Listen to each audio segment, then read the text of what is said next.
Hey guys, happy Halloween. For horror fans and people that just love all things spooky, Halloween is the best day of the year, right?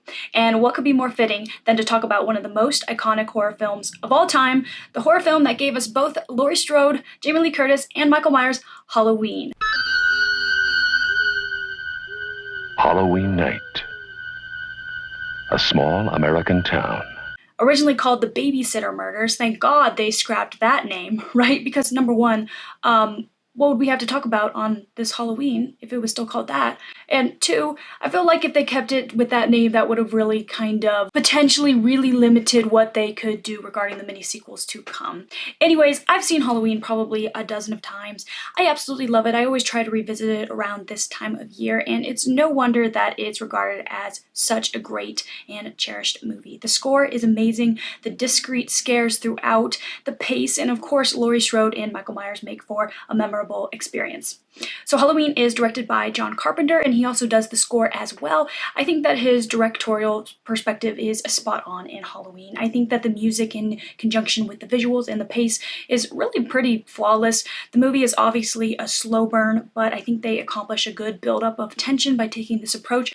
I don't know what it is about movies in the 70s. Maybe you guys know. I just feel like they knew how to nail the slow burn approach without losing the audience's attention. For example, The Omen is such a slow burn, but it's so good from 1976. And I feel like they just nailed that technique in that one. But in Halloween, essentially the first half of the movie is really just Michael Myers stalking his victims. We see him behind bushes, behind clotheslines. He's literally just lurking. It's so simple, but it really works in creating a very creepy environment. And I feel like this movie is kind of iconic because I feel like it is kind of the reason why at least some people in the back of their head, when they look out a window, they think, maybe there's going to be someone standing there staring right back at me.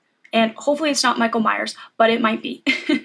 Halloween also obviously introduces us to Jamie Lee Curtis, who plays Laurie Strode, who is a great lead. Talk about one of the best final girls and a great lead. Laurie Strode is smart and kind, and she's so good with children and gentle because a lot of her role in this movie is her babysitting, well, one kid, but then two kids when her other friend dumps her kid on her throughout Halloween night. So she's just so good with kids, and she's just a gentle character that is really, really easy to root for and very easy to relate to. And of course, Jamie Lee Curtis is just a superstar, and her acting is great in this as well. So Halloween's main story centers around Laurie Strode and her friends as they spend the night on Halloween babysitting. However, there is also a subplot regarding Michael Myers' psychologist, Sam Loomis, as he searches for Michael all day and night after Michael escapes from the mental asylum.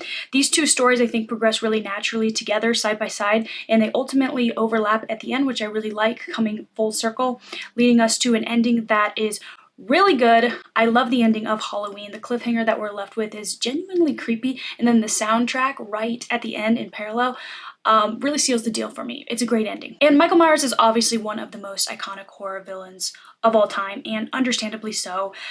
Just in the first movie, there's so many iconic things that Michael does. I mean, there's so many things to unpack. The opening scene where the movie tricks us into thinking Michael Myers is definitely not a small child. Michael?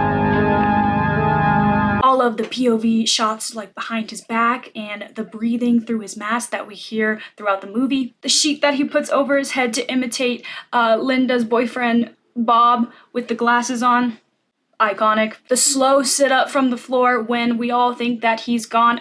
He just slays, and I'm here for it. Also, Real Housewives of Beverly Hills, anybody? We've got Kyle Richards in this one, who plays the young kid Lindsay. And now Kyle Richards, I believe, is in her mid-50s. Halloween is getting quite old at this point, but something that I love about it is that it's still so loved. It has definitely stood the test of time. The only real negative I have for this movie is some of the script and or kind of some of the characters. I'm not sure if it's just the way people talked in the 70s, but the totally got a little bit out of hand. I still love it. But both of Laurie's friends are just kind of a mess, don't you think? On one hand, we've got Annie, who every second when she's babysitting Lindsay, I need a robe. Lindsay, get this dog out of here. Lindsay, I'm in the laundry room. The door's locked. Lindsay, open it for me. Lindsay, who's babysitting who here? She is so needy.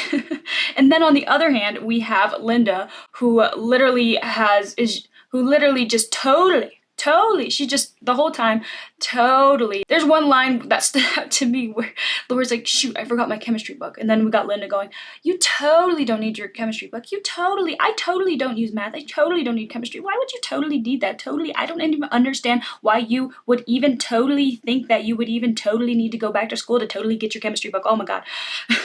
It's a lot. It's a 70s thing. Maybe late 70s thing. It made me laugh, but it is a little bit ridiculous, some of the lines here and there. And oh my goodness, guys, did you catch this? This is one line that stood out to me. I had to rewind back about 3 times to make sure I was hearing this right.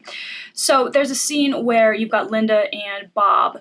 They're in the car. Linda's Laurie's friend. Linda is Laurie's friend. Bob is Linda's boyfriend.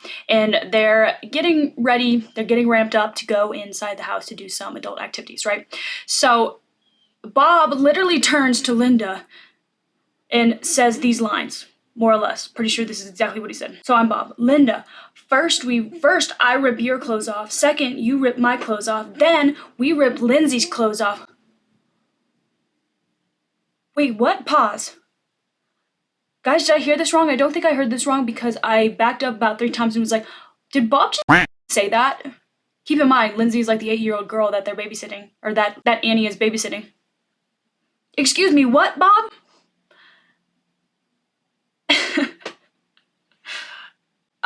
Just not good. I don't know what, full stop. I don't know what they were trying to do with that line. I don't know, maybe there was some humor there, I didn't get it. I was like, what the hell was that?